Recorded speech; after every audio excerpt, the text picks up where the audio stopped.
Assalamualaikum warahmatullahi wabarakatuh. Alhamdulillah anak-anak, hari ini kita ketemu kembali dalam pelajaran IPA di kelas 8. Bagaimana kabarnya? Baik semua? Alhamdulillah, jika baik semua, itu yang kita harapkan bersama.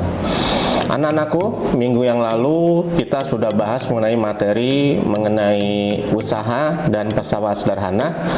Dan dalam kesempatan yang pagi hari ini kita bahas materi lanjutan kita, yaitu yang berkaitan dengan materi baru, yaitu mengenai zat aditif, zat adiktif, dan psikotropika. Pernah dengar anak-anak materi tersebut? Mari kita bahas dalam materi ini.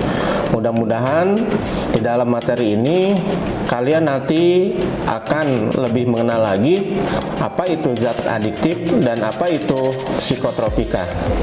Dan Bapak harapkan setelah belajar materi ini kalian akan lebih berhati-hati lagi dalam mengkonsumsi makanan, dalam mengkonsumsi minuman yang ada di sekitar kita. Zat aditif. Kalian tahu apa itu zat aditif?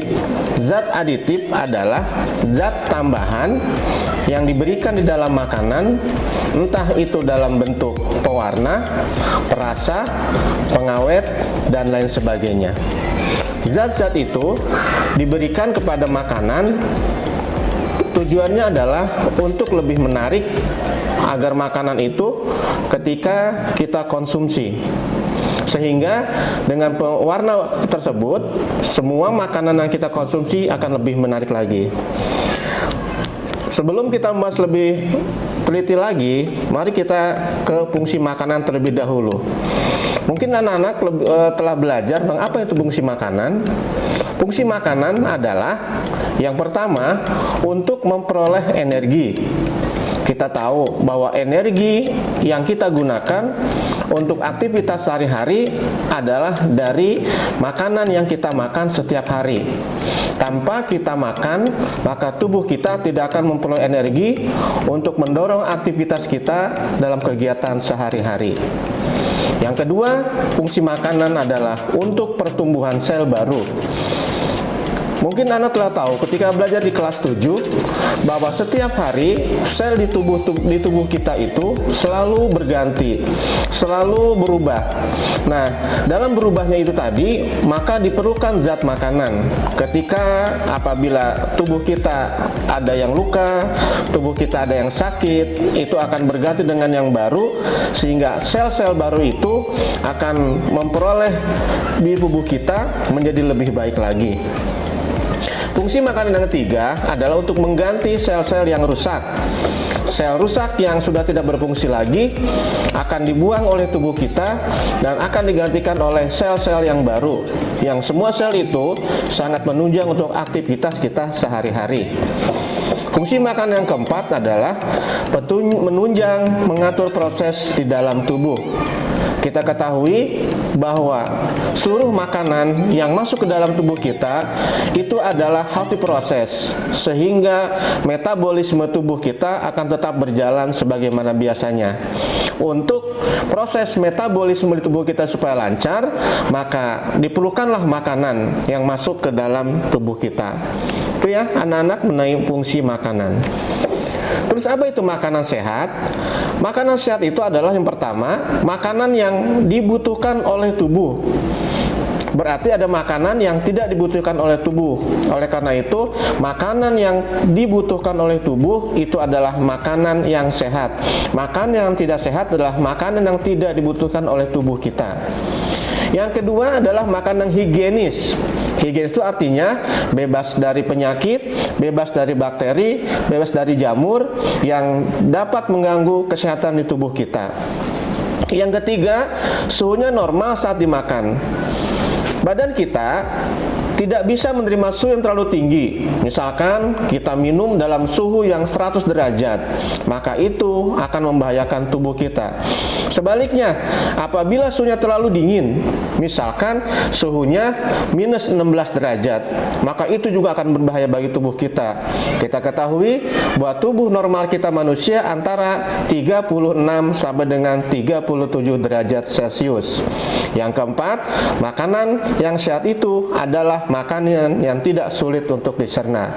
Oleh karena itu hati-hati kepada anakku dalam mengkonsumsi makanan, karena makanan-makanan yang sulit dicerna itu, misalkan makanan yang keras, makanan yang mengandung makanan yang tidak baik, itu tidak sulit dicerna oleh tubuh kita. Oleh karena itu yang baik adalah yang tidak sulit dicerna oleh tubuh kita.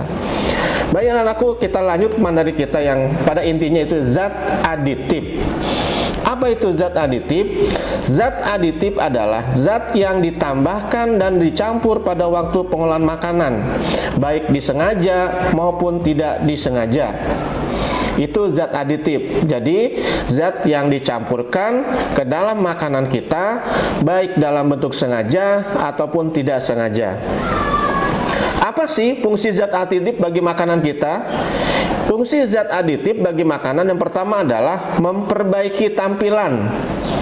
Dengan tampilan makanan yang begitu menggoda selera, dengan tampilan makanan yang baik, maka rasa kita ketika ingin makan bertambah semangat, dan makan kita pun insya Allah akan mungkin lebih banyak lagi dari biasanya.